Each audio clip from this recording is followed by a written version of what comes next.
Molt bé, doncs bona vesprada. Comencem després de en aquest any nou, el nou cicle de col·loquis de la Societat Catalana d'Història de la Ciència. En aquest cas estem quasi terminant. Sí? Estem quasi terminant el cicle de Technology and Capitalism, que ha tingut quatre col·loquis, l'últim del qual serà el dia 27 de gener, en Donald Mackenzie, organitzat per Jaume Sastre i Eon Phillips. Justament avui comencem el cicle del 30 aniversari de la Societat Catalana d'Història de la Ciència, que també tindrà 4 col·loquis, del qual avui comencem amb el primer, a càrrec de Marcos Cueto, i que serà presentat pel professor Enrique Perdiguero. I finalment, ja per al juny, tindrem el tercer cicle de seminaris d'aquesta Societat Catalana d'Història de la Ciència sobre ciència, literatura, ficció i narrativa, i tindrem 3 col·loquis organitzats des de Vic a càrrec de diferents persones de la Societat Catalana de Ciència-Ficció, de la Universitat Politècnica de València i de la Universitat de València. A banda d'això, dels col·loquis de la societat, us convidem també a visitar la pàgina web de la societat, on podeu trobar altres activitats, com per exemple la sèrie Fem Ciència, que és una sèrie d'entrevistes online a especialistes d'història de la ciència, de sociologia de la ciència, d'antropologia de la ciència, sobre ciència i gènere. També us convidem a veure la sèrie d'entrevistes online sobre epidèmies, titulada En temps de Covid, que va ser editada l'any passat I per últim, vos animem a consultar també altres projectes de la societat, com per exemple Sabers en Acció, amb entrades diverses preparades per especialistes d'història de la ciència, d'història de la medicina, tecnologia, un gran ventall de qüestions. I també a la web trobareu informació sobre una altra sèrie d'entrevistes titulada Dones i Ciència, Exclusions i Lluites, organitzada juntament amb les biblioteques de Barcelona. Per tant, podeu veure que aquest 2022 serà un any ple d'activitats i no res, ja dono la paraula al professor Simón per a que pugui presentar aquest col·loqui d'avui. Moltes gràcies. Bé, gràcies, Ignacio. Aquest cicle és una proposta més sumada a les múltiples activitats que impulsa la Societat Catalana d'Història de la Ciència i de la Tècnica any rere any. Celebrem 30 anys com a societat i ho fem com millor sabem, fent propostes culturals, acadèmiques i cíviques, recolzats per un col·lectiu de més de 300 socis i un equip de professionals i col·laboradors de relleu que voluntàriament aporten el seu temps al profit col·lectiu. Gaudirem en aquest cicle de les intervencions de 4 col·legues, Marcos Cueto, Marta Lourenço, Koen Vermeer i Brigitte Van Tigelen, que estan entre els múltiples professionals que han desenvolupat un vincle a la nostra societat al llarg dels anys i que, a més es caracteritzen pel relleu de la seva participació en múltiples iniciatives col·laboratives que articulen la nostra disciplina a nivell internacional.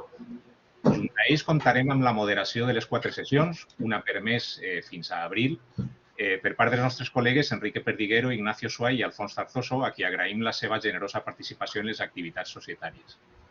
Front a les dinàmiques del neoliberalisme acadèmic, que fragmenta la nostra comunitat en institucions i individus en pugna mediàtica pel poder cognitiu, una societat professional i col·lectivista com la nostra és més necessària que mai. Sense més, dono la paraula a Enrique Perdiguero per a que presenti el nostre convidat d'avui i modere la sessió. Endavant, Enrique. Bé, buenas tardes. Hace casi 2 años, en marzo de 2020, Marcos Cueto publicaba tanto en el blog de Manguiños, en el blog asociado con la revista de la cual es editor, y en el diario El País, un artículo que en castellano se tituló La COVID-19 y las epidemias del neoliberalismo.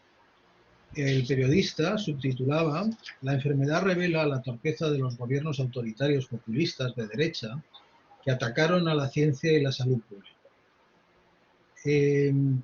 Bueno, Marcos no va a hablar de lo que ha pasado desde entonces. Acababa este artículo con unas palabras de cierta esperanza. Ya nos contará ahora si ahora las suscribiría. Pero es cierto que este análisis, que releído 2 años después, sigue siendo uno de los más lúcidos que yo he leído sobre el particular. Era un tema muy conocido por Marcos Cueto en sus investigaciones. De hecho, también me ha interesado mucho releer un libro, parte, vamos, así, que se publicó en 1997, El regreso de las epidemias, que si bien es verdad se refería tan solo a Perú, pues lo cierto es que yo creo que sería aplicable, con todos sus matices, a lo que nos está pasando. Es decir, el círculo vicioso entre autoritarismo, pobreza y enfermedad, entre incapacidad, incompetencia, en fin, racismo, como le queramos llamar, y lo que nos está ocurriendo, pues ya era estudiado hace pues, muchos años por Marcos, ha seguido siendo un leitmotiv de su investigación. Y otro antecedente que también me ha interesado mucho es un capítulo que publica en un librito, en fin, poco conocido aquí en Europa, que fue Salud Global, una breve historia, publicado por Fiocruz en 2015, el que dedica un capítulo al neoliberalismo y reformas sanitarias. Yo creo que ambos antecedentes son puntales sobre los que luego pues Marcos Cueto ha podido decir muchas cosas que, en fin, que yo creo que nos las podemos plantear y que seguro que él nos las va a plantear el mismo para el caso de Brasil. Presentar a Marcos Cueto, aunque sea muy brevemente, es muy complicado. Si no me equivoco, Marcos cumple en abril 65 años y si uno mira todo lo que ha hecho, yo diría que tiene 130, porque realmente es complicado entender cómo en una vida casi de la misma edad que la mía, pues ha sido capaz de hacer tanto como ha hecho. Marcos estudió Historia en la Pontificia Universidad Católica de Perú en 1900, graduó en 1982 y luego defendió una tesis en la Universidad de Columbia donde obtuvo su PhD en History y que al año siguiente, corregida y aumentada, se publicó en Perú como Excelencia Científica en la Periferia, Actividades Científicas e Investigación Biomédica en el Perú, 1890-1905. Los primeros años 90 trabajó y hecho unos recursos archivísticos tanto en el Massachusetts Institute of Technology como fue también scholar en la Rockefeller Foundation. Estuvo durante muchos años ligado con la Universidad Peruana Cayetano Heredia y como todos sabemos, pues en este momento es el editor de una revista tan puntera como Manguiños y que, bueno, ha llevado a poner el trabajo de la historia de la ciencia y la medicina latinoamericana en primer plano. Muy brevemente señalar 3 líneas de investigación a lo largo de los años de Marcos Cueto, evidentemente están solapadas, no podemos hablar de ellas de manera separada, pero que, bueno, un poco para que sirva de análisis de cuáles han sido las líneas en las que ha trabajado más. Una, desde luego, ligada inmediatamente con su tesis, es el trabajo en la historia de la salud pública, de la medicina y de la ciencia en Latinoamérica.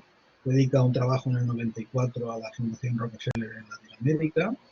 Luego, bueno, edita un volumen sobre salud, cultura y sociedad en América Latina en 1996 y continúa con un trabajo que no, en fin, con muchos trabajos sobre el particular. Solo quiero resaltar pues el trabajo que publica en 2007 sobre la erradicación de la malaria en México y recogiendo muchas de las cosas que se habían hecho y haciendo a lo largo de los años, el volumen Medicine and Public Health in Latin American History que publica con Steve Palmer en 2015. Esto lo liga, en fin, a lo largo de los años con un planteamiento de historia global que yo creo que también es fundamental en lo que ha ido aportando a lo largo de los años.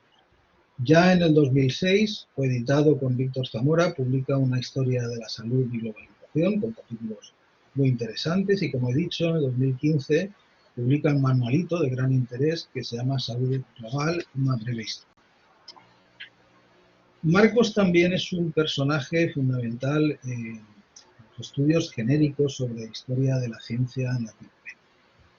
En 1995 publica edita un volumen muy interesante que se llama Saberes Andinos, Ciencia, Tecnología en Bolivia, Ecuador y Perú, que releído hoy, pues la verdad es que plantea en la introducción aspectos que en ese momento eran enormemente novedosos y que luego se han ido pues desarrollando con los años. Él mismo participó en el clásico de Saldaña sobre la historia de las ciencias de Latinoamérica en 1996, que luego se tradujo al inglés, con un capítulo sobre medicina, y por no abundar más, pues en 2020 publica un artículo interesantísimo en Asclepio, que se llama Trayectorias y desafíos en la historiografía de la ciencia y de la medicina en América Latina. Por acabar, para no robar más tiempo, también quiero resaltar el papel de Marcos en el estudio de instituciones ligadas a la salud pública y a la lucha contra la enfermedad. En 2004 publica una historia de la Organización Panamericana de Salud y en 2019 publica con Theodore Brown y Elizabeth Fee una historia de la OMS. Estos dos autores, tanto Brown como Fee, publicaron un libro en el 97, Making Medical History, The Life and Times of Henry Sigaris, que me parece que es un buen modo de cerrar el ciclo de esta pequeña presentación. Yo creo que con todos los matices, con todas las diferencias, lo que hace Marcos Cueto es algunas de las cosas que se planteó Sigaris, es decir, de la más profunda, más profundo rigor en el trabajo histórico, utilizar ese rigor para, para denunciar las injusticias que se producían entonces y que se siguen produciendo ahora. Marcos, cuando quieras. Bueno, muchas gracias, Enrique, por esa generosa presentación.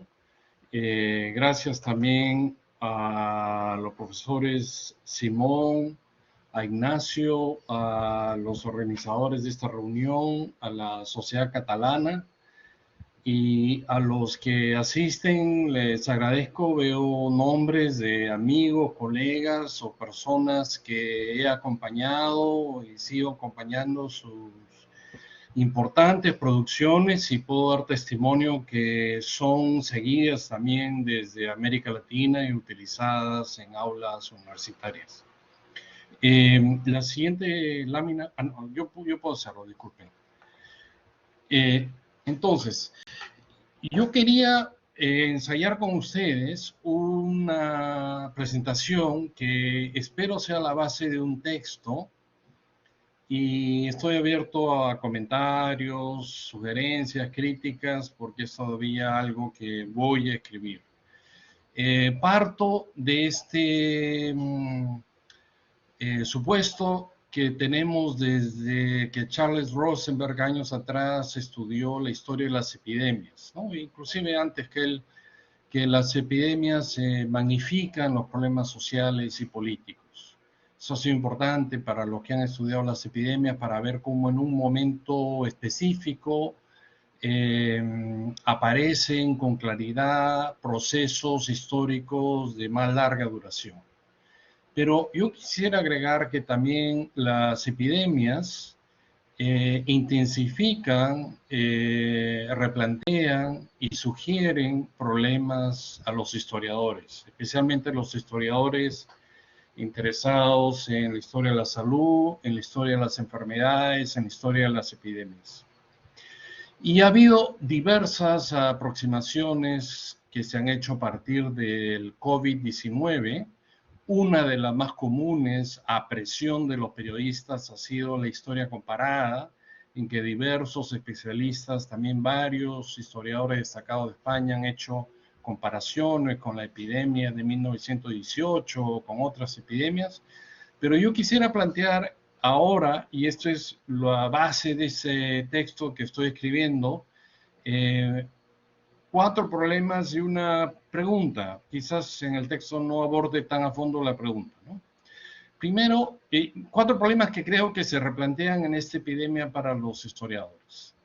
Primero, las ventajas y desventajas de trabajar con el tiempo presente. Por lo menos en Brasil existe una corriente historiográfica que cultiva algunos historiadores de cuáles son las dificultades intelectuales, de archivo, etcétera, de hacer estudios sobre el tiempo presente, que desde la segunda mitad del siglo XX hasta el periodo contemporáneo. Una corriente que sin duda viene de la historiografía francesa, que desde los años 70 desarrolla este interés, ¿no?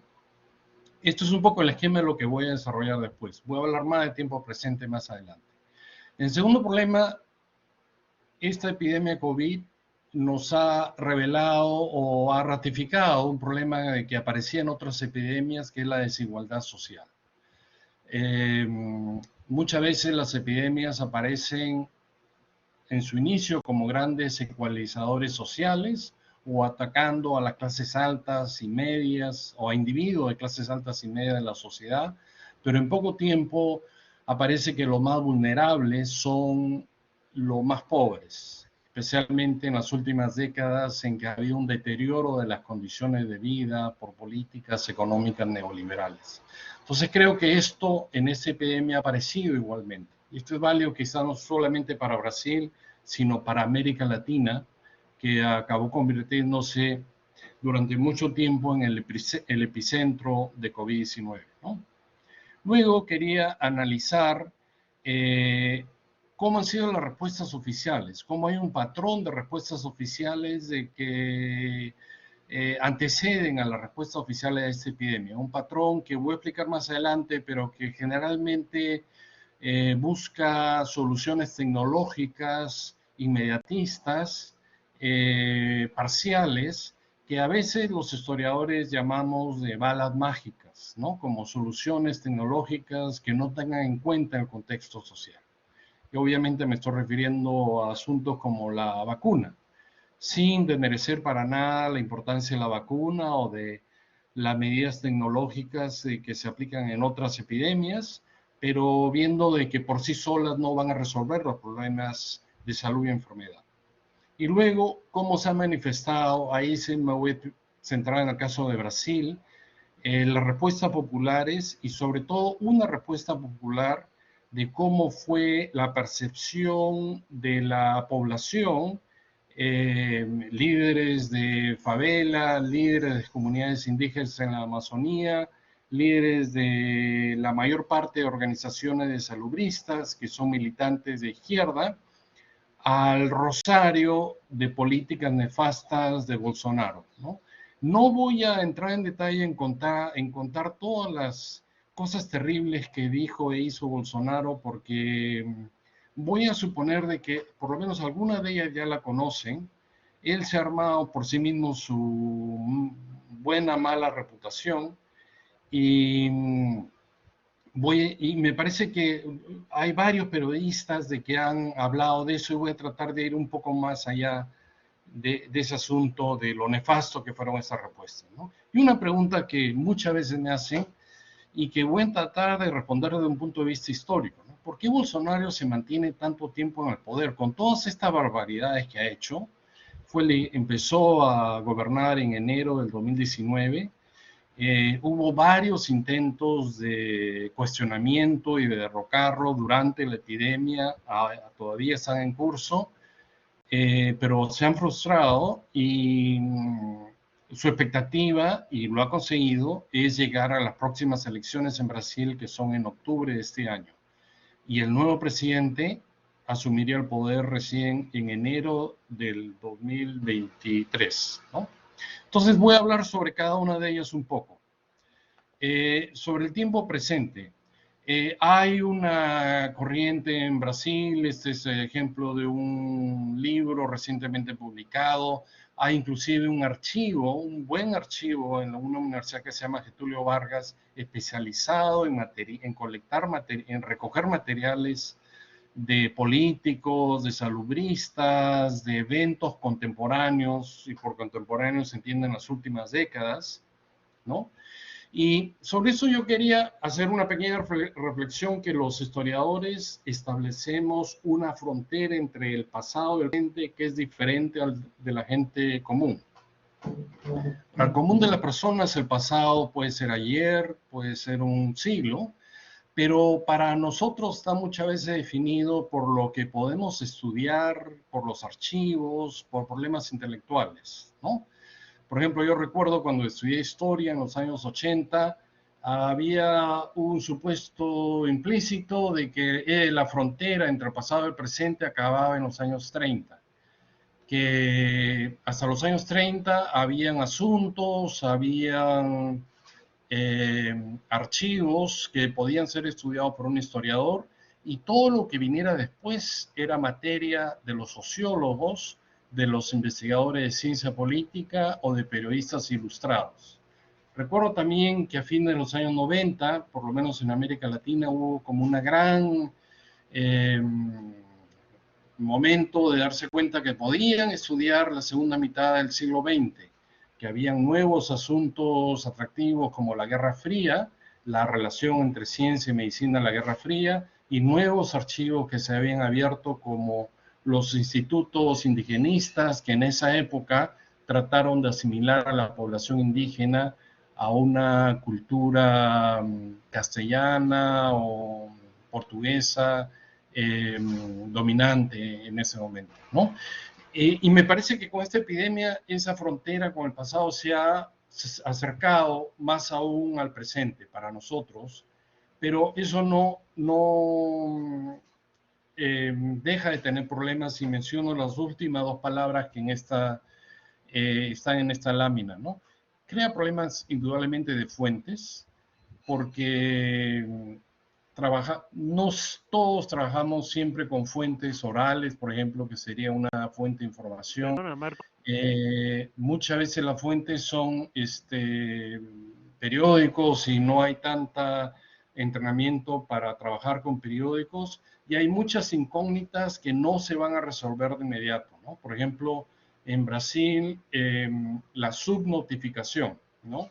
Espero que se use la palabra en España. Me estoy refiriendo al subregistro de los casos, un país que casi no hacía exámenes o pruebas, donde formalmente hay más o menos 23 millones y medio de casos, pero que los mismos periódicos reconocen de que debe ser 2 o 3 veces más, y donde hay oficialmente 620,000 muertos, pero también hay registrados, ¿no? Pero se reconoce que puede haber más. También otro asunto que no vamos a resolver de inmediato es los actos de corrupción.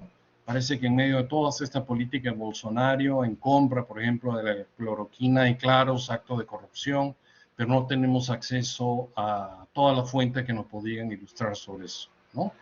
En algún texto, una revista americana, ha encontrado esta idea de que si los historiadores vamos a opinar sobre esta epidemia, tenemos que ser conscientes que no podemos ofrecer conclusiones, sino reflexiones que en ese texto se llamaban intermedias, o que podían servir para historiadores del futuro, ¿no?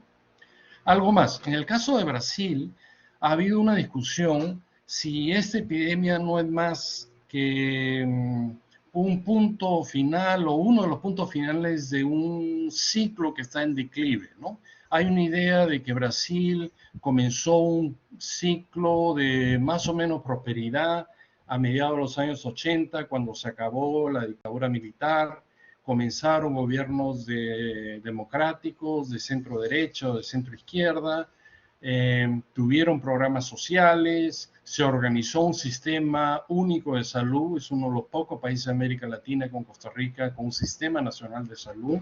La mayoría de las universidades, de las buenas universidades, fueron financiadas por el Estado, son públicas, ¿no? Pero en los últimos años, desde el 2016, ha habido una serie de golpes blandos en que se ha reinstaurado el autoritarismo, políticas neoliberales más radicales. Ha habido un crecimiento significativo del evangelismo conservador, que actualmente es más de un 4% de la población, y que ha apoyado este desmantelamiento de los ciclos conseguidos anteriormente, ¿no? Un segundo problema que hablo brevemente es la desigualdad social, ¿no? Un problema permanente, inclusive en el ciclo anterior, de ingresos, de género y regional, ¿no? Un país muy diferenciado por el gran desarrollo en el sudeste del país, en estados como Sao Paulo, Río Grande do Sul y Río de Janeiro, y muy pobre. Veo un comentario de que no se ve la presentación. ¿Se consigue ver? No sé si alguien puede confirmar. Sí, todo perfecto. No, creo que no hay ningún problema. Ahora Sí, hablo yo, señor Bernardo. Ahora le escribo. No he colocado cifras a propósito, está en el borrador del texto que estoy escribiendo, pero ha habido un deterioro en los últimos, especialmente en los últimos 4 o 5 años, de estos indicadores, y que han revelado que los programas sociales que adoptaron los gobiernos de centro derecha, como de Cardoso, de centro izquierda, como Lula, fueron insuficientes, ¿no? Es uno de los países más desiguales del mundo, y hay una falta de servicios básicos de agua, espacios verdes, transporte, y eso es importante porque obviamente todas estas medidas no farmacológicas como distanciamiento social, era casi imposible de cumplir para una gran parte de la población, ¿no? Crecimiento de número de familias por debajo de la línea de pobreza que viven al día con $1.50, ¿no? Cerca de 35% de la población hoy en día, casi 2/3 subempleada, o sea que lo que van a comer ese día o esa semana depende de lo que puedan vender o conseguir fuera de su vivienda, y entonces tenían que salir y desafiar las cuarentenas, y un problema muy grave de discriminación, ¿no? Porque Brasil fue el país que más esclavos recibió de África, mucho más que Estados Unidos. En el último censo, hecho como 10 años atrás, más o menos 10% de la población se definió negra o parda. Pardo es un término vago que quiere decir que es descendiente, es como un mestizo que es descendiente de alguna manera de una familia negra, ¿no?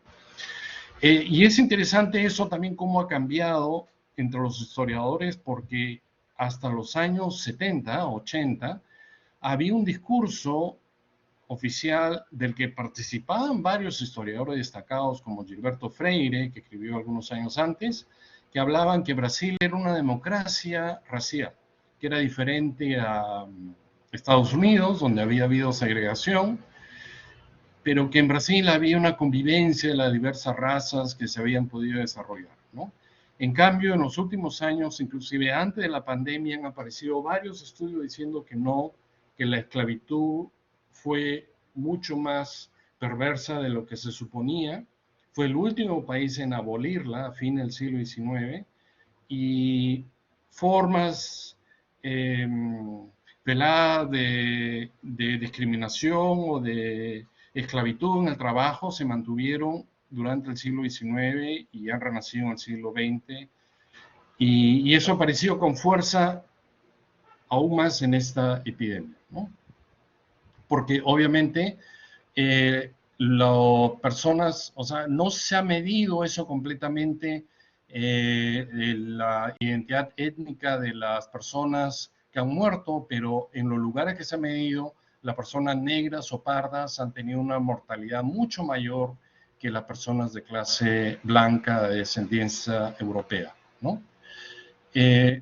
La siguiente, en las respuestas oficiales, ¿no? Ha habido tanto de los opositores de Bolsonaro como entre algunos de sus seguidores una confianza en las balas mágicas, ¿no?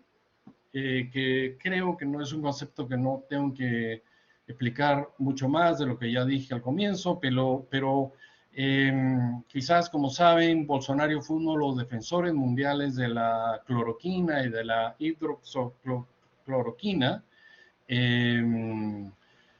entre otras razones porque él se oponía a las cuarentenas, ¿no? Y creía que con la cloroquina era suficiente para que las personas sigan acudiendo al trabajo, ¿no? También se opuso a la idea de vacunas porque su principal rival político, parte de 2020 y parte de 2021, fue el gobernador del estado de Sao Paulo, un empresario, que promovía un acuerdo con China para desarrollar una vacuna china. Y como quizás todos saben, hemos estado viviendo una época en que los virus y las vacunas tienen nacionalidad y a veces ideologías. Entonces, algunos opositores a Doria, defensores de Bolsonaro, llamaban a esa vacuna la vacina, ¿no? Porque el término en portugués es vacina, y mezclaban vacina con China y decían, no queremos la vacina. Creo que tengo una imagen después que voy a mostrar.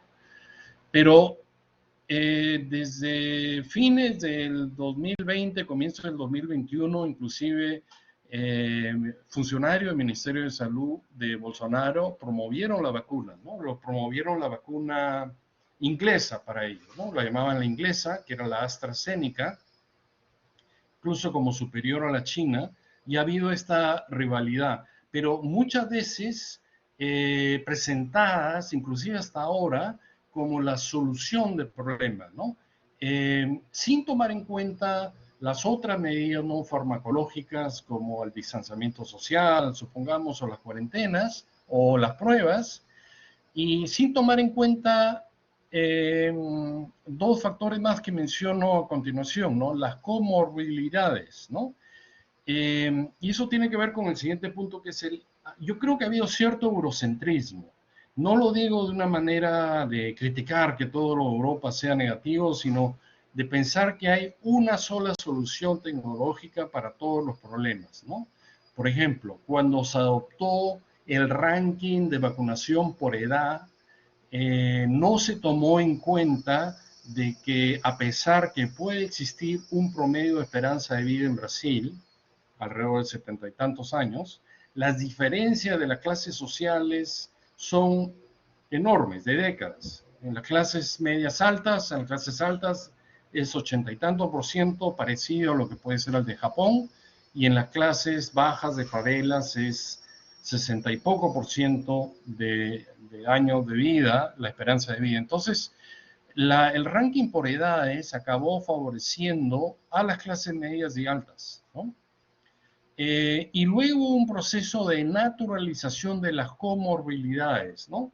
Estas fueron presentadas como un factor que podían agravar, inclusive ahora, el coronavirus, pero pocas veces se hablaba que esas comorbilidades son producto de un estilo de vida de personas que no pueden elegir otros estilos de vida, ¿no? Personas que solo tienen acceso a lo que se llama aquí, espero que sea el mismo término en España, comida chatarra, comida rápida, comida sin grandes nutrientes, o que no tienen espacio a hacer ejercicio porque no hay áreas verdes en las favelas.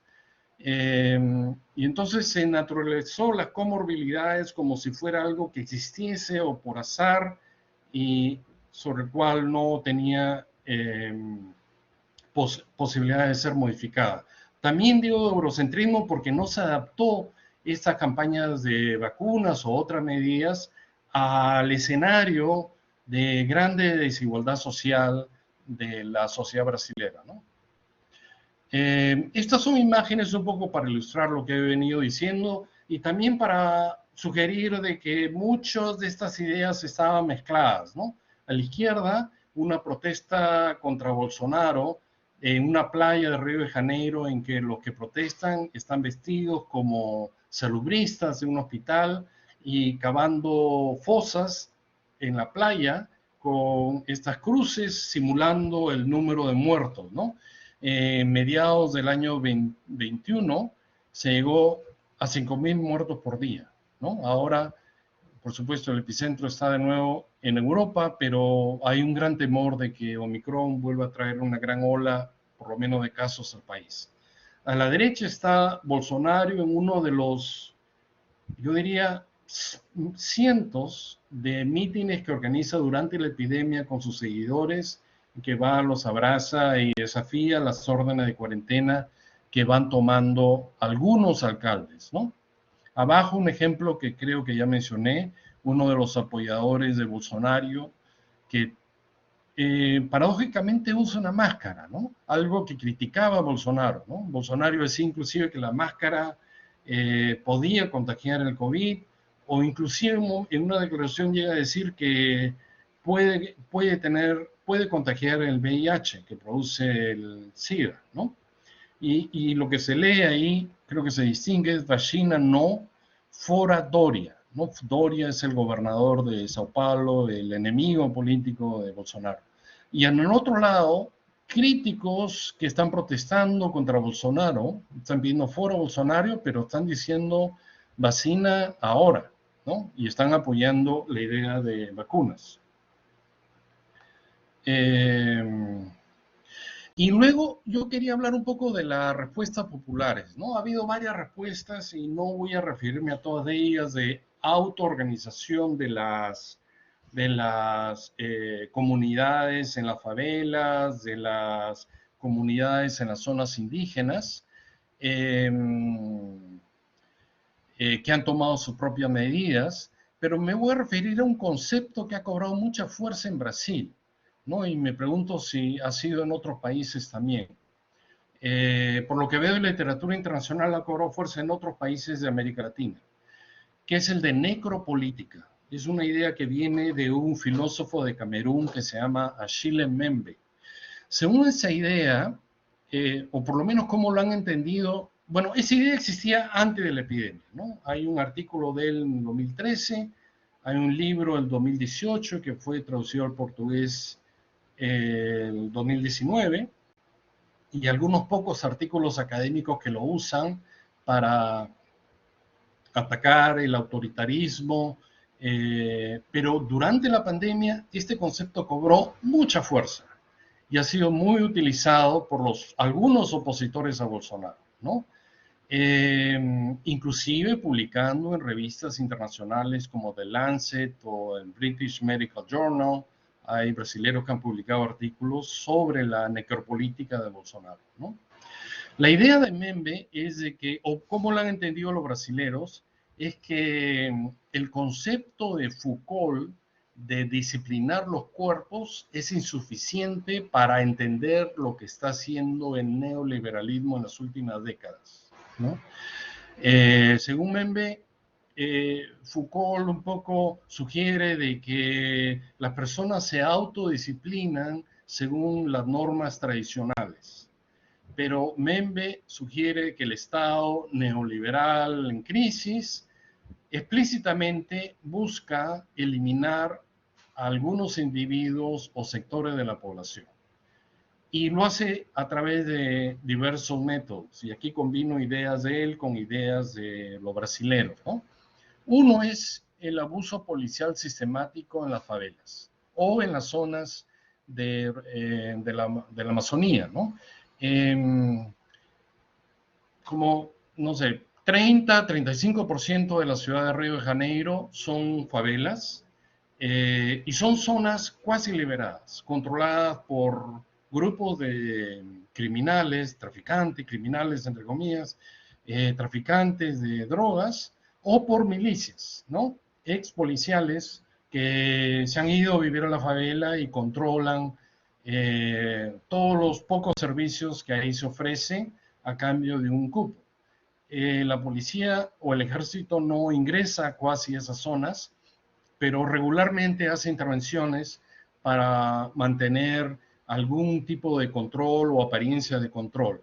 Y esas intervenciones generalmente acaban en matanzas, y la idea de los brasileños que usaron esta idea fue que eso es explícito, ¿no? Que es una política sistemática que se da con regularidad. Luego, Mbembe, sí, algo que desarrolla más Mbembe, es que el Estado neoliberal minimiza los servicios sociales que ofrece a la población más pobre, ¿no?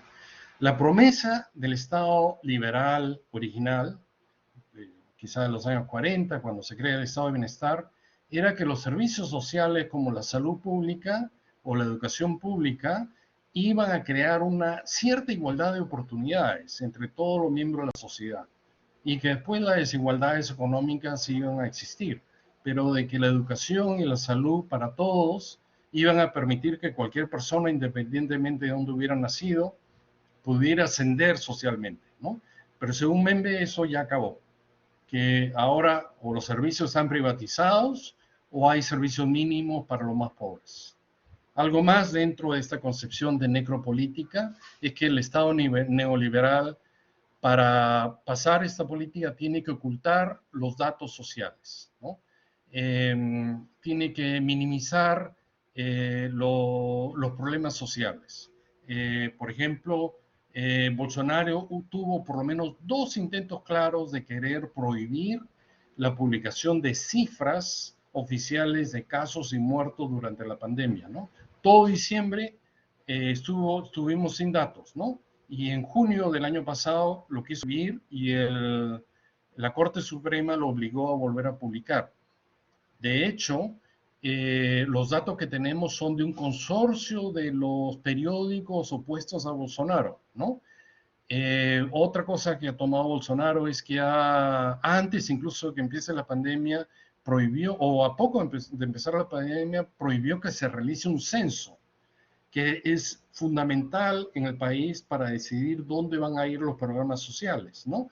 Y todos esos datos sociales han sido de alguna manera minimizados, ¿no? Entonces, según los brasileños que han seguido esta idea, y también Membe, que hay una decisión explícita, casi una conspiración, que decide quién debe morir en la pandemia, ¿no? Los más pobres, los ancianos, grupos étnicos discriminados, ¿no?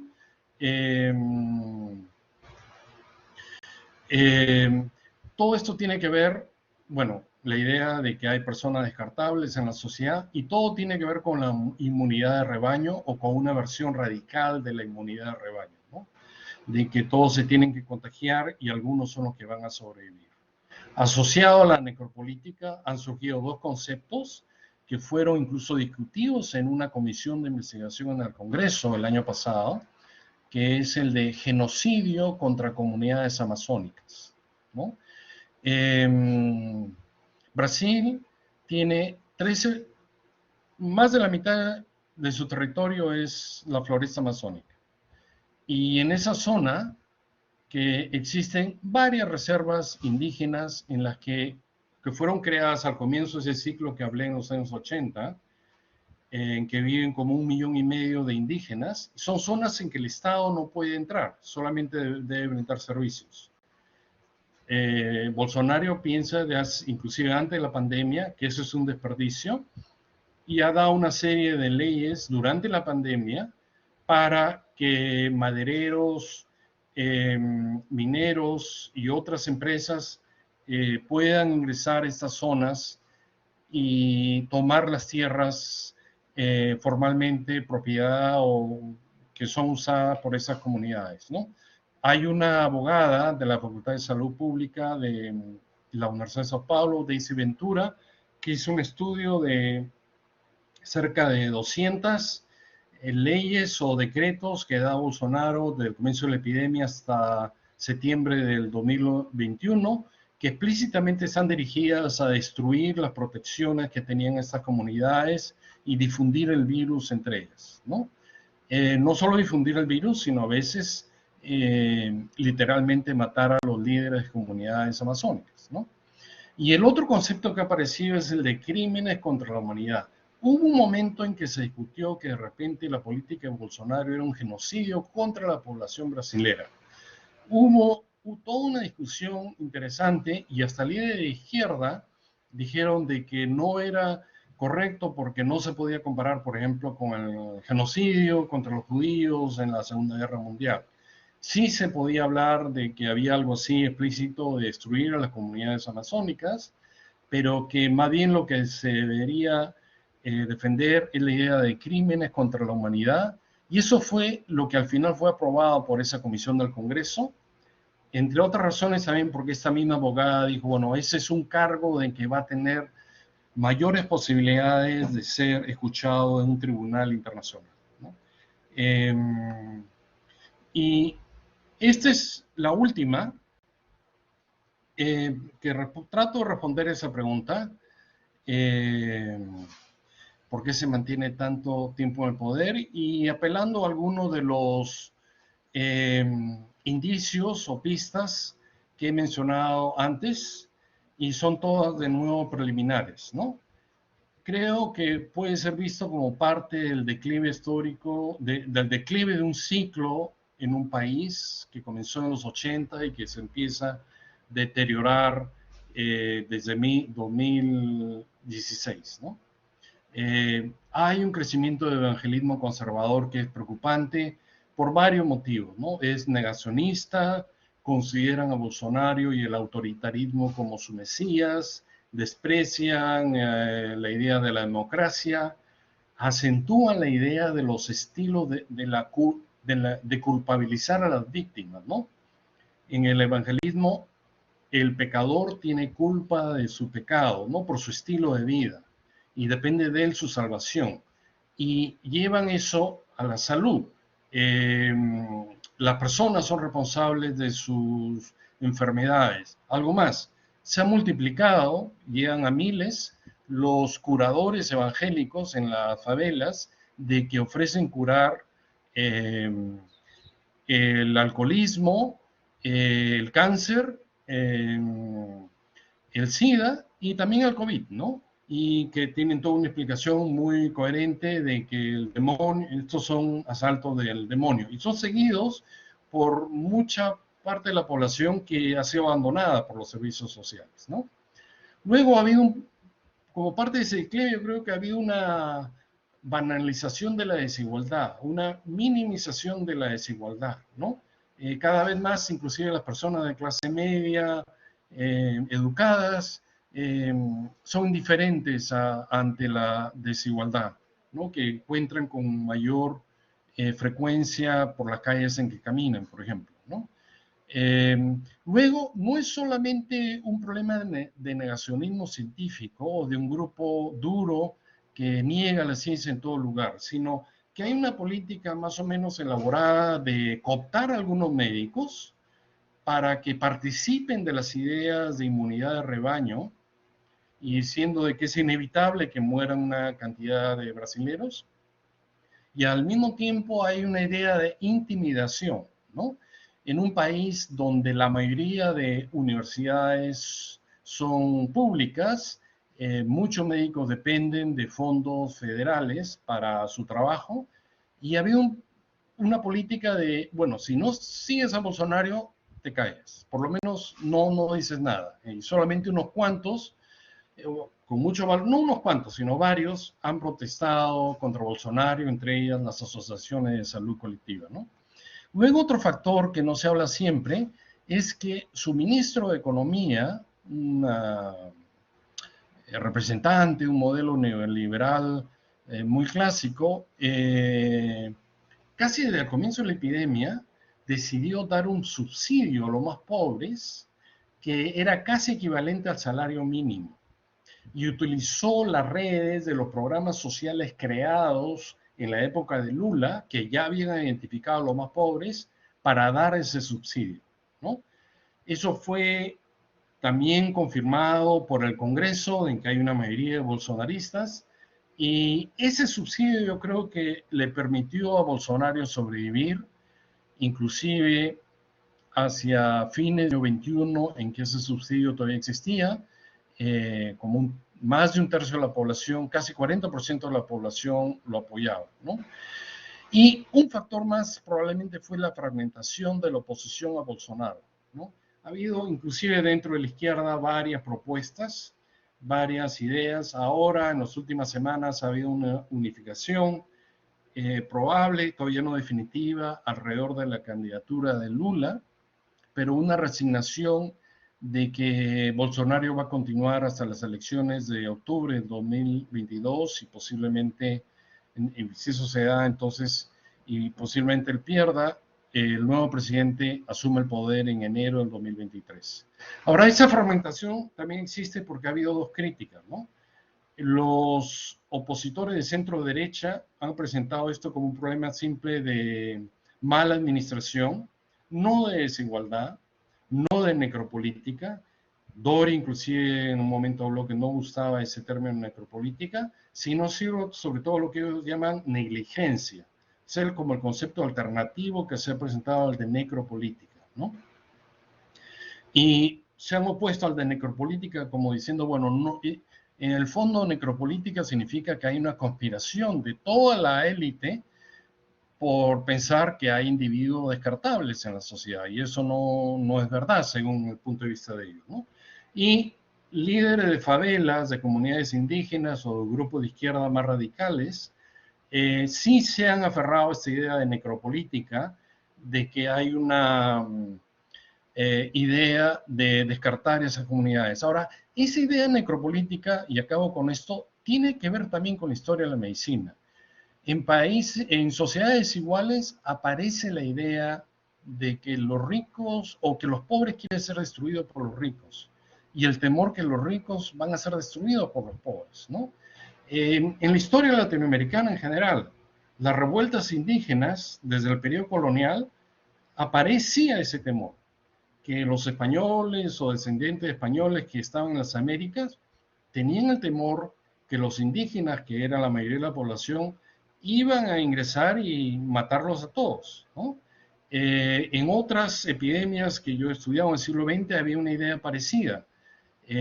Siempre aparecen inclusive rumores de que médicos o personas disfrazados de médicos y enfermeras ingresan a las comunidades y diciendo que van a vacunar, en verdad están inyectando un virus, ¿no? Eso apareció con el SIDA, ha aparecido ahora con el coronavirus.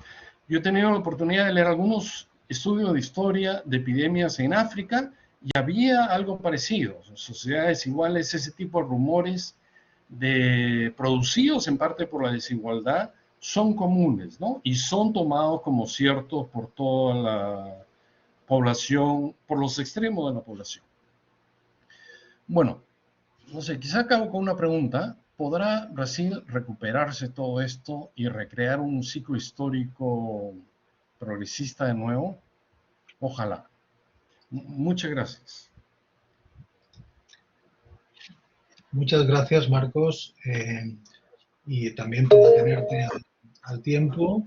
Y ahora tenemos minutos para que cualquiera de los que están conectados pues haga cualquier tipo de pregunta y apreciación sobre esta conferencia, esta intervención tan sugerente que ha hecho, como siempre, que hace algo Marcos. Adelante. Yo creo que como no estamos demasiados, pues podéis conectar el micrófono y hablar, mientras que los demás mantenemos el micrófono cerrado cuando alguien hable para que no hayan acoples. Pep Bernabeu. Hola, ¿qué tal? Buenas tardes, Marcos. Buenas tardes. Muchas gracias y enhorabuena por la magnífica conferencia y exposición que has compartido con todos nosotros. Yo quería plantear, en primer lugar, en relación con lo que has... bueno, en primer lugar, empiezo y seguro que mis compañeros y compañeras también intervendrán. Lo que has planteado de la historia del tiempo presente, ¿no? Es decir, claro, evidentemente es un debate que está encima de la mesa, pero para poder abordar una epidemia como esta, necesariamente yo creo que nos tenemos que situar, y quería conocer un poco tu opinión y si podías profundizar más en esto, en el periodo epidemiológico que se abre en los años 70 con las enfermedades emergentes, ¿no? Y al final, este es el epílogo o es la última historia o la última de los grandes problemas que nos han ido acompañando desde ese momento, ¿no? Entonces, claro, no sé si realmente no deberíamos enfatizar más ese contexto epidemiológico histórico, que evidentemente es de tiempo presente, porque es desde los años 70 hasta ahora, para poder entender no solo lo que ha ocurrido, sino quizás lo que es más importante, es decir, y algo que tú lo has comentado a lo largo de tu exposición, se está poniendo mucho foco en la tecnología, se está poniendo mucho foco en la vacuna no resuelve el problema de fondo, y sin embargo se está obviando lo que realmente son las causas últimas de esta pandemia y de todo el ciclo de enfermedades emergentes que desde los años 70 nos vienen acompañando y, como tú muy bien conoces, porque lo has explicado muy bien, tienen que ver con pues esas ofensivas neoliberales que comentaba aquí en tu presentación, la crisis económica de los años 70, etc. Sí, Enrique, no sé si quieres que conteste ahora o...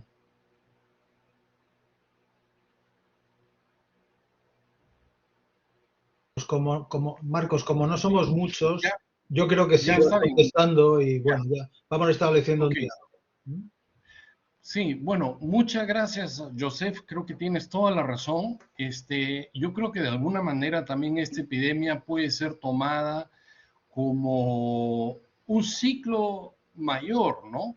Que es el ciclo que a veces los periodistas y algunos historiadores han llamado de la globalización, que empieza en los años 70, como dices, con los signos políticos en los años 80 de la caída del muro de Berlín y la disolución de la Unión Soviética, en que se multiplican estas, al comienzo llamadas enfermedades emergentes y reemergentes, y se naturalizan, ¿no? Se naturalizan como algo de que era inevitable por el incremento del comercio, de la migración, pero que sin duda tienen que ver con el maltrato y destrucción del medio ambiente. Gran parte de las epidemias que han surgido en esos años, como el ébola e inclusive el SIDA, tienen que ver en el fondo con destrucción del medio ambiente. Puede haber sido inmediato, puede haber sido algunas décadas atrás, y tienen que ver con la discriminación, ¿no? El incremento, y con la idea de que se puede progresar y se puede crecer económicamente manteniendo la desigualdad y la discriminación, ¿no? Y creo que este es quizás una respuesta que eso no es cierto, quizás los gobernantes no van a tomar en cuenta ello, pero ha habido una globalización neoliberal que dices que ha conllevado este ciclo de epidemias hasta que nos hemos encontrado con esto de COVID, que sin duda es resultado de una tendencia anterior, eh, una tendencia que inclusive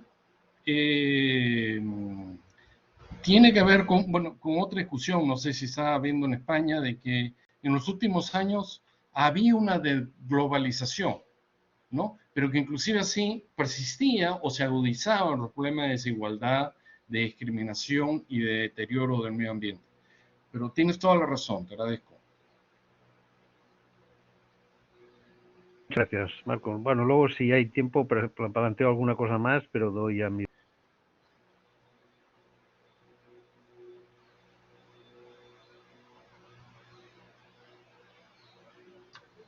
Y que tienes el micro cerrado, Fernando.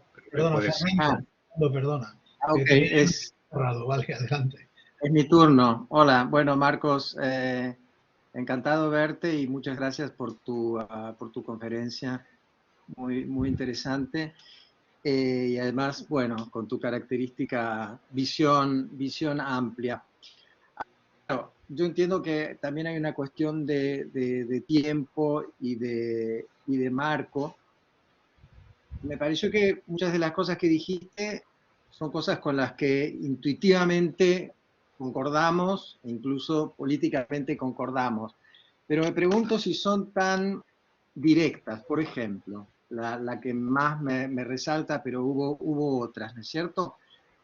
Hay toda una parte, un grupo de gente que los que están en las iglesias evangélicas creen que el demonio es el que ha producido la epidemia, bueno, este tipo de este tipo de creencias, este tipo de movimientos, y tú dices, bueno, creen en el demonio porque han sido abandonados por los servicios sociales.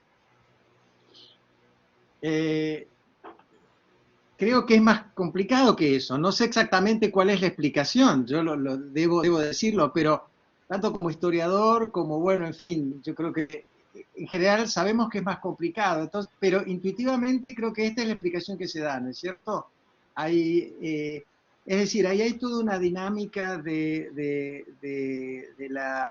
saber y del creer que se presentan aún como excesivamente dicotómicos, ¿no es cierto? Bueno, en fin, te quería pedir que comentaras sobre esto, ¿no? Es decir, como que la visión que tenemos, yo creo que todos los que estamos más o menos en el centro izquierda del espectro, a veces es un poco dicotómica, ¿no? Y entonces, bueno, esta gente que cree en el demonio, pero ¿es realmente porque han sido abandonadas por servicios sociales o antropológicamente, históricamente visto, hay algo más interesante y tal vez más sólido, ¿no es cierto? Más difícil de superar, entre comillas, que el hecho de haber sido abandonado por los servicios sociales, ¿no? Un poco lo que te pediré que comentes.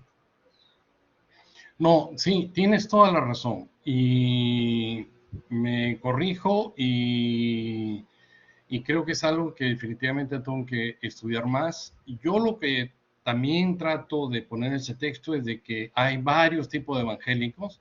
La mayoría por ahora son conservadores, pero hay otros evangélicos que se oponen a Bolsonaro. La mayoría pues, son conservadores. Para la mayoría, su líder, su mesías es Bolsonaro, ¿no? Pero puede haber un problema mucho más complejo, ¿no? O sea, que puede inclusive cuestionar las raíces de la democracia creada en Brasil en los años 80, porque se creó un sistema democrático que aparentemente era muy sólido en un país que coexistían muchos tipos de saberes populares y ideas mesiánicas, y donde cada cierto tiempo aparecen líderes mesiánicos, ¿no? Entonces es definitivamente un problema más complejo, como tú dices. Te agradezco por la observación y es algo que voy a corregir y estudiar un poco más. Pero gracias. No te olvides de avisarnos a todos cuando salga tu texto. Ya, ok. Gracias, Fernando. Gracias. Balaga. Sí, hola Marcos, como Hola. siempre un gran placer oírte, verte y compartir tus reflexiones. Me gustaría plantear dos cosas muy brevemente. Has hablado de la cuestión de la historia de las sociedades desiguales en un contexto en el cual estamos viendo que cada vez más es lo que bueno, una clave fundamental para entender el mundo actual, la agudización de estas desigualdades sociales iniciada con ese nuevo ciclo de políticas neoliberales de desregulación tras la edad de oro de la construcción de los estados del bienestar y de proyectos expansivos incluso más allá del norte global en esta dirección, ¿no? Y bueno, yo pensaba que realmente un elemento clave en esta situación de creciente desigualdad es el miedo, el miedo que atraviesa los sectores sociales más desiguales, en mayor o menor medida en todo el espectro social, ¿no? Y ese miedo que tiene que ver con la incertidumbre que generan los efectos de este cambio global, ¿no? Que se nos viene encima y que realmente pues está siendo utilizado con distintas agendas y creo que esto es una clave para entender esto, ¿no? Luego la otra cuestión tiene que ver un poco con lo que Fernando Vidal también ha tocado, ¿no? A mí yo creo que es posible que, seguro, ¿no?, que en Brasil el mundo del evangelismo, los sectores evangelistas conservadores y otros sectores, pues estén jugando a potenciar pues el negacionismo y a potenciar pues efectos que en última instancia redundan en detrimento del bienestar de los sectores populares y que refuerzan las políticas autoritarias de personajes como Bolsonaro y tantos otros, ¿no? Pero por otra parte también me pregunto por ese negacionismo que encontramos, yo creo, estoy seguro que también existe en Brasil, entre sectores sociales progresistas, cultivados, socialmente acomodados, y bajo argumentos muchas veces antiautoritarios, con ribetes conspiranoicos, que cuestionan los logros de la salud pública, me estoy refiriendo, por ejemplo, a todos los movimientos antivacuna, y que apuestan por religiones de sustitución. Yo creo que eso es un fenómeno que desde luego está muy claro, se está viendo en Europa muy claramente en los países de renta per cápita más alta. Yo creo que hay una relación bastante clara. Se ve también, yo tengo la impresión, en las Américas, en Estados Unidos, determinados estados son paraísos de estos negacionistas, ¿no? Y todo este mundo de las religiones de sustitución que desde luego yo creo que amplían mucho el espectro de esa atribución ese negacionismo popular con ribetes religiosos animistas casi o que relacionan con el mal, con el diablo, pues y niegan la enfermedad, ¿no? Nada, quería simplemente tener un poco qué pensaba sobre estas dos cuestiones. Bueno, un gusto de saludarte, John.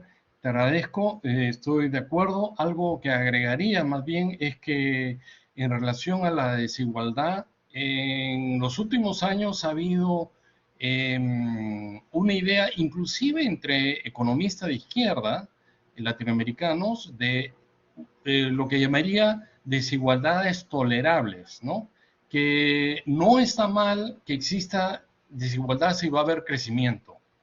Inclusive diría que a veces el gobierno de Lula, si sea un gobierno socialdemócrata, pecaba por eso, porque nombraba a economistas más o menos ortodoxos o aceptados por la academia y que decían, bueno, vamos a tener unos cuantos programas sociales, pero no, que a la postre se han mostrado insuficientes, ¿no?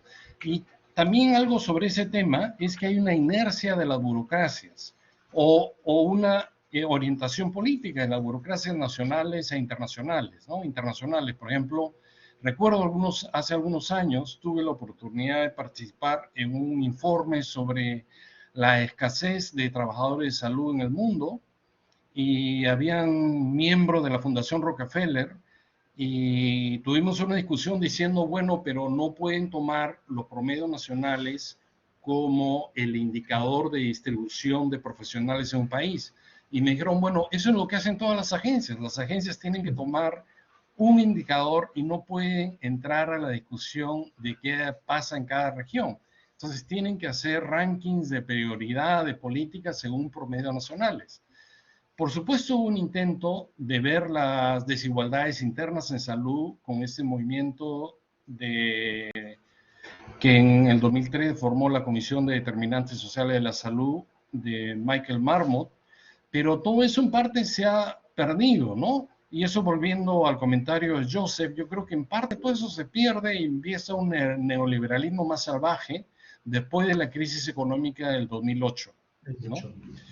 O sea, que el 2003 empiezan a aparecer algunas ideas de que, bueno, de repente esto de la desigualdad no está tan bien, más complicado, pero con la crisis del 2008 se dejan de lado estos asuntos y llegamos al autoritarismo de Bolsonaro, ¿no? Sobre las élites tienes toda la razón y enfatizaría algo que mencioné quizá muy brevemente, que hay una cooptación de médicos que son parte de la élite, ¿no? Médicos importantes que hasta ahora piensan que la solución es la inmunidad de rebaño, ¿no? Que cuestionan a los científicos. Y no sé si ha pasado en España, pero una discusión, aquí aparece mucho en las noticias de Europa y de Estados Unidos. Y una manera de ellos para cuestionar a la ciencia ha sido la discusión del origen de la ciencia, de la pandemia, ¿no? Seguramente algunos de ustedes están siguiendo esa discusión de que fue un virus filtrado de un laboratorio de la China, ¿no? Y que en ese laboratorio se hacía investigaciones de ganancia de función financiados por el Instituto Nacional de Salud de Estados Unidos, de Fauci, ¿no? Entonces, como es un misterio que quizás no vamos a acabar de resolver en los próximos años, es una discusión muy interesante, me parece, si el origen de la pandemia fue que se escapó de un laboratorio o tiene un origen estrictamente animal o hay alguna combinación, pero que refleja la discusión también esta polarización ideológica y política, ¿no? Los demócratas por el momento diciendo de que Fauci y la explicación del origen natural es lo correcto, algo parecido a los salubristas, a la mayoría de salubristas acá, y otra parte de la élite diciendo no, esta es una demostración que hay una conspiración de algunos científicos o de la élite científica de acumular poder y que les ha pasado esto por lo menos por descuido y no hay que confiar totalmente en ellos, ¿no? Pero tienes toda la razón, parte de la élite participó y participa dentro de este negacionismo, ¿no? Gracias. Gracias, Marcos. Si hay alguna palabra, si no hay...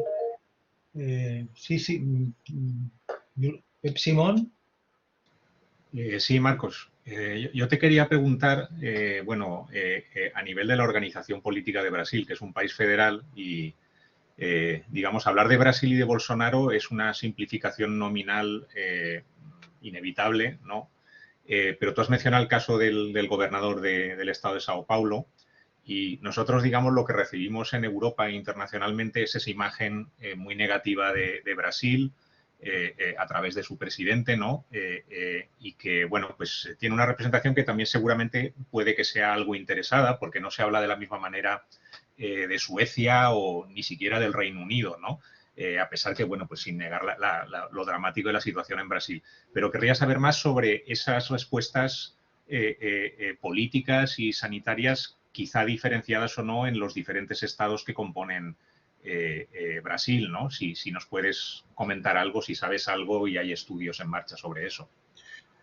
Sí, bueno, indudablemente ha habido una entrelazamiento de factores sanitarios y políticos, ¿no? Doria, que mencioné, el gobernador del estado más rico de Brasil, tiene sus propios recursos, tiene un instituto de investigación que produce la vacuna china, ¿no? Y quiere ser candidato en las elecciones de octubre del 2022 por un partido de centro derecha, el partido de Fernando Henrique, ¿no?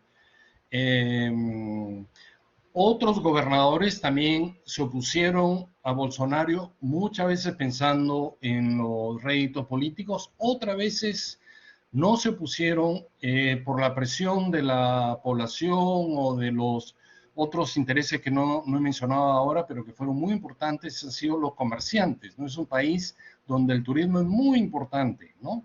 Ese es otro asunto que se va a discutir en el futuro, pero aquí los primeros casos de la epidemia fueron en marzo del 2020, se echó la culpa a un turista italiano, pero en febrero fue el carnaval, ¿no? Febrero del 2020 fue el carnaval y fue a todo dar, o sea, y muy probablemente mucha gente sospecha que ese carnaval fue ya un momento de contaminación general para parte de la población.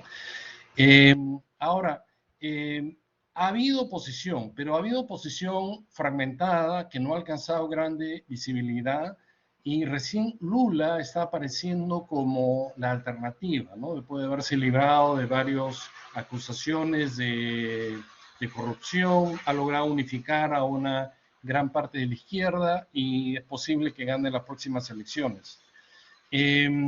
Una cosa que a veces yo me pregunto es si Bolsonaro, o sea, indudablemente Bolsonaro ha sido un personaje nefasto en la pandemia y uno de los casos más extremos del populismo médico, ¿no?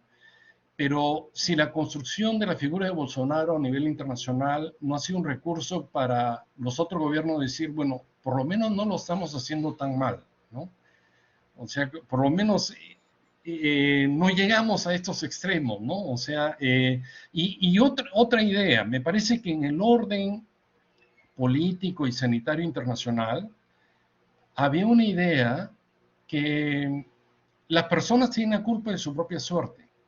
Los pobres tienen la culpa de sus enfermedades, así como algunos evangelistas, disculpa Fernando que lo diga de nuevo, algunos evangelistas conservadores piensan los pecadores tienen culpa de sus pecados, no es las condiciones sociales en que viven, ¿no? No es la historia de la que vienen, ¿no?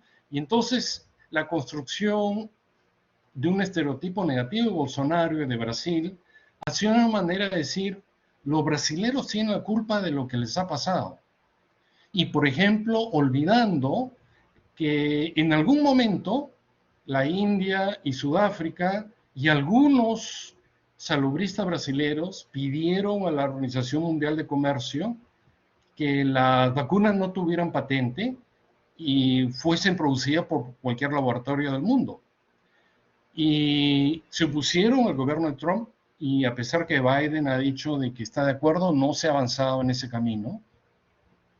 Pero ese ha sido uno de los problemas en parte para que lleguen a tiempo vacunas a varios países, por lo menos de América Latina. Entonces, yo creo que también ha habido, por lo menos esta es una sospecha que tengo, que indudablemente Bolsonaro es nefasto, pero también se ha construido una imagen negativa por dos motivos. Una manera de decir para los otros gobiernos, bueno, no lo estamos haciendo tan mal, y una manera de decir, bueno, estos tienen culpa de lo que les está pasando.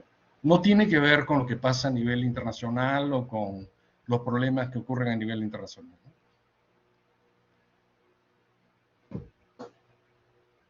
Bien, ¿más preguntas?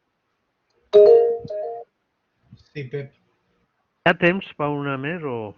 Sí, ya tens. Bueno, no, a ver, yo lo que quería introducir era el tema de la gobernanza global y aprovechando tu conocimiento del tema, pues conocer tu opinión acerca de... porque es evidente que esta pandemia pues ha venido a poner y a mostrar esa ineficacia de una supuesta gobernanza global y curiosamente es un problema que tenemos que resolver con una gobernanza global que no tenemos. Es decir, ¿cómo vamos a hacerlo? Bueno, no lo sé, pero yo diría de que tienes toda la razón, ¿no? O sea, esto ha puesto en crisis este modelo muy precario que se creó al final de la Segunda Guerra Mundial de agencias multilaterales sin poderes supranacionales y con presupuestos menores de las agencias bilaterales de los países industrializados, ¿no? El presupuesto de USAID fue siempre varias veces mayor al de la Organización Mundial de la Salud. Pero USAID y Estados Unidos reconocía la potestad de la OMS, a pesar que la OMS no podía poner medidas supranacionales, tenía que actuar por consenso. Pero ha fracasado.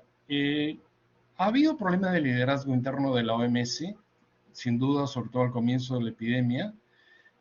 Ha habido iniciativas que siguen confiando que la presentación de información es suficiente para decisiones racionales, ¿no? Uno de los ejemplos más claros fue ese fondo COVAX, que ustedes seguramente también escucharon. Se creó en el 2020 una idea de que se iba a crear un gran fondo único para todos, para las vacunas, ¿no? Eso no ha funcionado. O sea, cada uno es no sé si existe la expresión en España, pero es sálvese quien pueda, ¿no?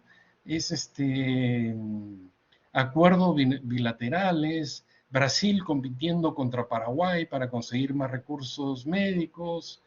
Entonces ha fracasado este asunto. Ahora, esto es un cliché lo que voy a decir, pero lo voy a decir de todas maneras, ¿no?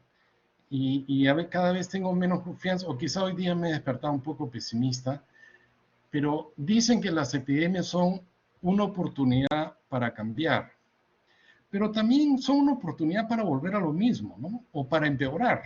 Entonces, estamos en ese... Los historiadores no vamos a decidir qué va a pasar, pero hay que, en la medida de lo posible, advertir de los dilemas que se han presentado en otras oportunidades, ¿no?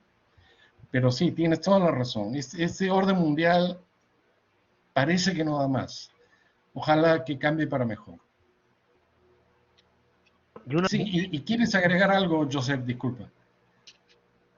En relación con lo que comentaba John y la respuesta que tú has dado.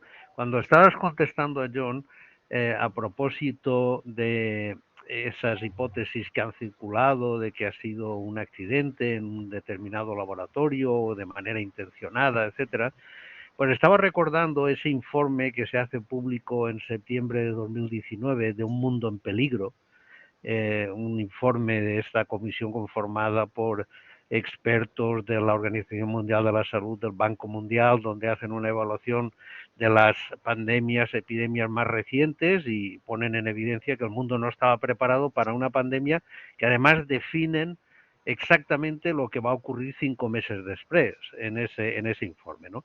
Y en el mismo es curioso cómo a la hora de plantear las posibilidades de una pandemia como la que estamos padeciendo, es decir, ese patógeno respiratorio de alta contagiosidad, etcétera, ellos mismos señalan la posibilidad de que sea de manera intencionada, comparándolo con el bioterrorismo o un accidente en un determinado laboratorio, ¿no? Y claro, cuando estaba escuchando la reflexión que tú hacías a raíz de lo que decía John, digo, es importante recordarlo porque claro que los propios organismos internacionales como el Banco Mundial y OMS den credibilidad a esto, pues nos tiene que hacer pensar también en la línea de lo que comentabas, ¿no? Muy bien, pues si no hay ninguna palabra más, nos estamos acercando al final del tiempo que teníamos fijado para este acto. Yo preguntaba al principio si Marcos suscribía el último párrafo de su artículo de hace casi 2 años. Él dice que se ha levantado hoy algo más pesimista. No sé si muchos suscribiríamos pues esa sensación de que bueno, esta epidemia era una oportunidad, alguno lo decía. Yo la verdad es que lo dudaba desde el principio. No sé si es para estar igual o para estar peor. Aquí en España, al menos, la situación sanitaria ha demostrado que han sido incapaces de dedicar el dinero a donde tenían que meterlo. Y seguimos con una atención primaria infradotada, totalmente desbordada, y estoy hablando simplemente de un país, pero yo creo que a nivel global, como han comentado pues, tanto John como Pep, como el propio Fernando, pues realmente no tenemos demasiadas esperanzas, pero bueno, a lo mejor mañana nos levantamos más optimistas. Muchas gracias, Marcos, por una conferencia tan sugerente como siempre. Muchas gracias a los que habéis participado i moltes gràcies a la Societat Catalana d'Història de la Ciència i de la Tècnica per organitzar aquest tipus d'activitats, que com ha dit Pep Simón al principi, pues jo crec que és un deure en aquest món que bueno, és tan difícil i jo crec que la societat té precisament que servir per aquestes coses. Moltes gràcies a tot, buenas tardes, bona tarda, bona nit. Gracias, Marcos. Muchas gracias. Y gracias a todos. Muchas gracias a ustedes. Encantado. Adeu. Gracias. Gràcies. Adeu. Adeu. Bona nit. Bona nit. Gracias. Gracias. Gracias, gracias. Un abrazo, John. Moltes gràcies. Muchas gracias, Marcos. Un fuerte abrazo, Marco. Chao. Chao. Cuídate. Tú también. Todos.